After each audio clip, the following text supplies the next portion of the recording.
Ahoj, ahoj, Ňufinka. Čo robíš? No ahoj, Ňufko. Ja pozerám takú zvláštnu hru v televízii. Zvláštnu hru? Čo je to za hra, prosím ťa? Tak predstav si, naháňajú sa tam s pálicami o loptičku a ako keby to hrali na nejakom rybníku zamrznutom. Ňufinka, a nemajú náhodou v rukách také niečo ako palice? No áno, majú, Ňufko. Sú to také ohnuté palice. Ňufinka, ty moje malé polepetko, veď to je predsa hokej. Hokej, Ňufinka. Teraz sú práve majstrovstvá sveta. Veď to pozerajú všetci navokol. Ňufko, veď ja to pozerám tiež, ale ja tomu vôbec nerozumiem, tak prosím ťa, povedz mi, ako sa hrá ten hokej? Mňau, mňau, mňau. Tak, Ňufinka, je to veľmi jednoduché. Hokej sa hrá na zimnom štadióne, kde je ľad. Ten ľad sa tam drží vďaka špeciálnym zariadeniam, nikdy sa neroztopí a na tom ľade sa hokejisti korčuľujú na korčuliach. To sú korčule, ja som myslela, že sa klžú na pazúrikoch. Ňufinka, ty malé polepetko. To by bolo smiešne klžať sa na pazúrikoch. A Ňufko, prosím ťa, prečo naháňajú to čierne klpko? To čierne čudo, ktoré by si určite aj ty rada hneď ponaháňala, Ňufinka, sa volá puk. Puk? Puk, puk. Puk, áno, aj ty občas robíš puk. Dobre, a teraz povedz mi, sú tam takí ujovia, ktorí majú tieto hokejky a majú na hlavách také divné čiapočky. No, Ňufinka, oni majú celú hokejovú výstroj, pretože hokej je veľmi tvrdá hra. Takže majú na hlave príľbu a na celom tele majú chrániče, pretože ako si určite všimla, občas do seba aj narazia. Takisto ten puk nie je najmäkší. No a narazia sa o tie bočné dreva, také takzvané mantinely. No. A to sa môže robiť? Veď ja som videla, ako tam do seba vrážajú. V rámci možností áno, ale má to svoje pravidlá. Nesmieš byť príliš agresívny a na to ten, kto rozhodne o tom, či je to ešte v rámci daných pravidiel alebo nie, sú práve rozhodcovia. To sú takí tí ujovia v pásikatých dresoch, ktorých tam vidíš. A ja som si myslela, že sú v pyžamku. No, alebo to možno trošku vyzerá ako väzenská kombinéza. Dobre, aj Ňufko, ešte mi povieš pár vecí, aby som v tom mala prehľad. Čo je to ten faul? Ja som počula, že hovorili faul. Áno, Ňufinka, tak faul nastáva práve vtedy, keď niektorý z hráčov spraví zákrok na súpera, ktorý už je mimo toho, čo je dovolené. Je to mimo daného rámca nejakých dovolených pravidiel a napríklad ho podrazí, alebo ho sekne tou hokejkou, alebo ho bude nedovolene brániť, alebo ho začne biť.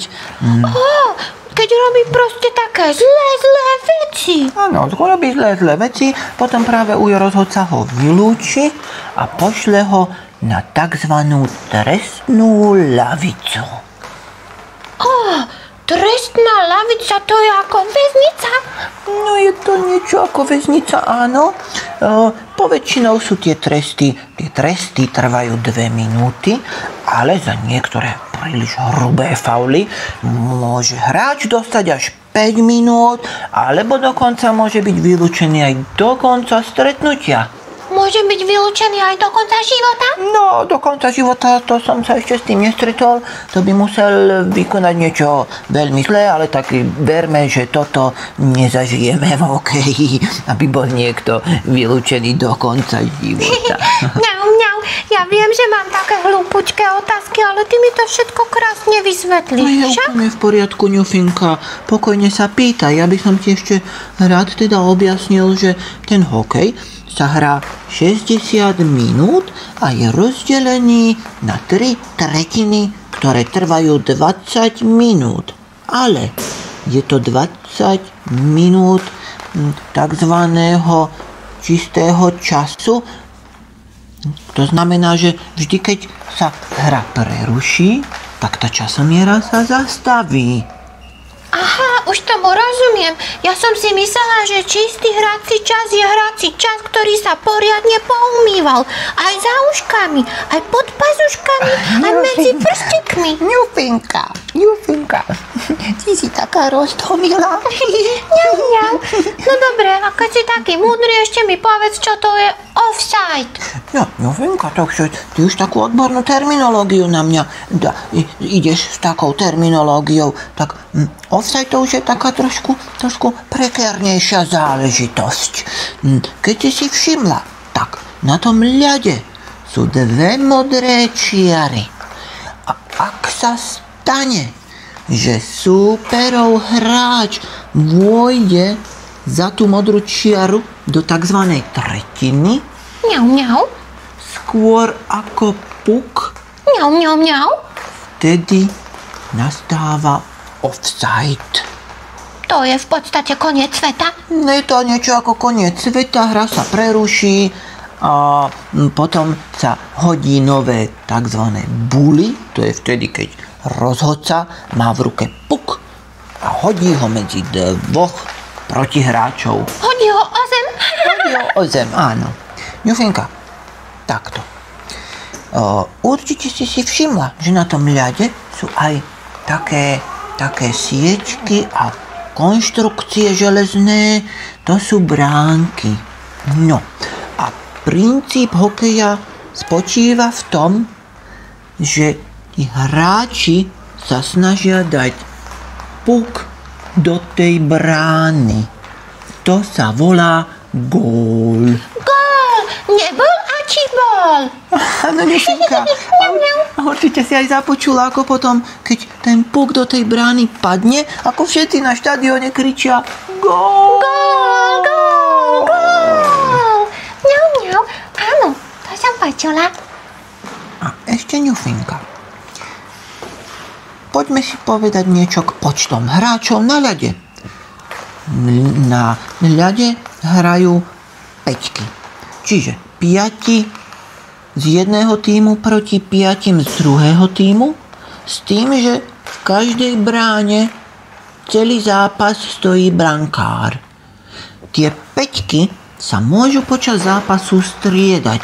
Určite si všimla, že sú tam 2 striedačky. Každý tím má svoju striedačku a sedia tam ďalší hráči, ktorí sú pripravení striedať. Dokopy takýto tím príde na zápas zvyčajne s približne 20 hráčmi. A tých 20 hráčov tvorí, dajme tomu, 4 päťky a tie 4 päťky sa v priebehu zápasu na ľade striedajú, aby mali síl. Áno, to je dobre. To je veľmi dobre, pretože hokej je veľmi náročná, fyzicky náročná hra, Ňufinka, pre skutočných chlapov. Alebo skutočných kocúrikov. Alebo aj skutočné ženy, pretože hokej hrajú aj ženy, Ňufinka. Mňau. Hokej si môže zahrať každý. Presne tak. Ňufinka, teraz ťa naučím jednu hokejovú pesničku, také hokejové povzbudzovanie, ktoré musí ovládať každý správny fanúšik. Takže, počúvaj ma. Čiki čaki, čiki čak, hej, hej, hej. Čiki čaki, čak, hej, hej, hej. Čiki čaki, čak, hej, hej, hej. vyhrajeme tak či tak. Hej, hej, hej. Tiki-taki, tiki-tak, hej, hej, hej. Vyhrajeme tak či tak, hej, hej, hej. Bravo, bravo, Ňupinka. Tak teraz, po tejto lekcii, je z teba skutočný hokejový fanúšik. A teraz, Ňufko, prosím, poďme fandiť tým našim. Áno, a ideme. Slovensko, Slovensko, Slovensko, mňau, mňau, mňau, mňau, mňau, mňau, Slovensko, Slovensko, Slovensko, mňau, mňau, mňau, mňau, mňau, mňau, Slovensko.